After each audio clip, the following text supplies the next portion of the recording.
Hi, this is Jeannie at Trendy, and today I had to take some product images for the website, so I thought I would just take a few minutes and show you my setup. Now, my setup is in a craft room. I have turned one of my empty bedrooms into a craft room, and this is where I make wreaths and other creations, so when I need to take photographs, this is where I do it also. So I have my craft table, and that white piece that you see on top of the craft table is actually my piece that goes on my easel when I hang my wreath. That's a piece of laminate from Lowe's, and that's what I use on my wreath easel. And then I have two standing lights on each side, one on each side, and then of course they're on stands, and then I have a boom light. That light, and I can adjust that to hang down lower over my product. The white area in the back is a folding board that I made out of some scrap materials. It's white vinyl, and I just stand that up for a background, and then when I'm done I can just fold that up and put it in the closet. I'll go ahead and move that boom light out of the way, and then I'll show you. I'm going to turn those lights off, and then I'll show you how I take my images. Well, I turned my lights back on, and I've just kind of got them moved out of the way so I could get in closer to my table to show you what I do. But when I take a product like this, that's not a real heavy product and it's not real tall, I'll take something like a styrofoam block and just stick it down in there just enough to hold it. And when I use my camera, sometimes I use my phone, but most of the time I use my camera. I use the macro setting, and I'll take a picture of that. It helps to not have it too close to the background so it doesn't cast as much of a shadow. And then with it in the block, you can kind of turn it and photograph it from different angles. So I like doing that. And then sometimes you have a product that is just too tall, too top heavy to go in a styrofoam block. So in a case like that, I use something like this clear vase, and I'll just stick it down in there. And if you wanted to, you could put some clear marbles in there or even a little piece of styrofoam. And then usually I do just lean it up against the back of the drop there. And of course you can't see the whole thing, but it looks like that. And then I'll take a picture of that. And then I'll usually, leave it there and then get some close-ups too. But if it's something that's not real heavy, the best thing that works for me that I have found is the styrofoam piece. Here's a piece of greenery that's about 24 inches. And of course, when you take your image, you want to fluff this out. You know, when an item like this comes from China, it's all squished together. So you want to fluff it out so you can make sure that you can see all the different elements of the piece. Of course, it won't look like what it did in the showroom because, they have professional designers and professional photographers. And what I'm doing here is a makeshift version to get a photograph. So I'll just put that down in there, and that's just right. And then I'll get some pictures of that. Now, one thing that I always do when I'm taking my images, when I get through taking the images, I'll go ahead and I'll take a picture of the SKU.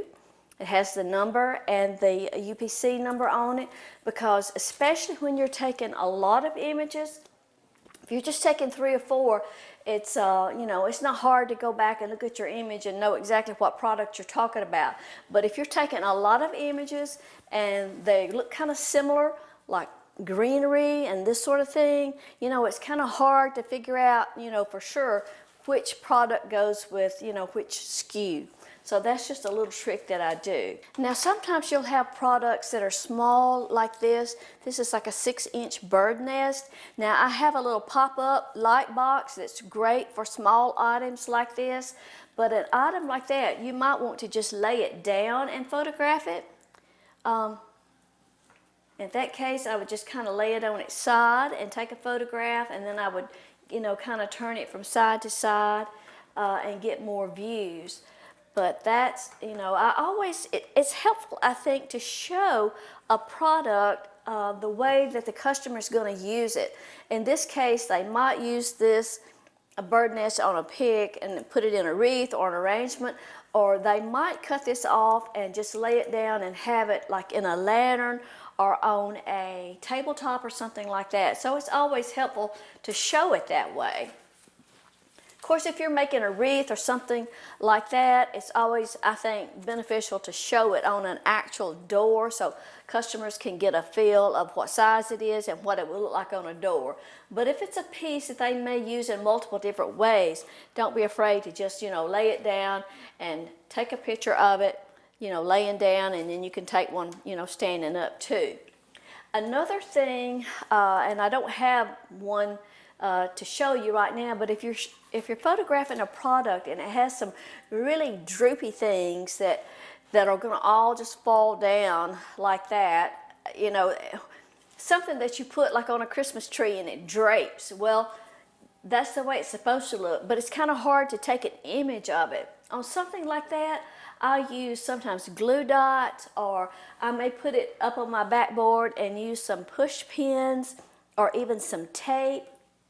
And I have a great program. Canva has a great program that is a background remover, and I'll give you a link to that. As far as photo editing, I use Canva, PicMonkey, and Photoshop, and they're my go-to software, and I may use one program for one thing and another for another. Sometimes I use a combination of all three, but I'm in and out of those programs every day. But I just thought I would take a minute to show you these couple of little tricks on taking product images, and just to make it a little easier. I struggled for years with, getting rid of muddy backgrounds and that kind of thing, and yellow backgrounds, and they're never perfect. Now, we use a lot of stock images, and they're near perfect. But, sometimes you just have to take your own. Sometimes you might not like the image that is sent to you. Sometimes stock images will vary in color. And, of course, all images, they vary in color from from my computer to the website, from the website to your computer or mobile device. So they may all look a little different.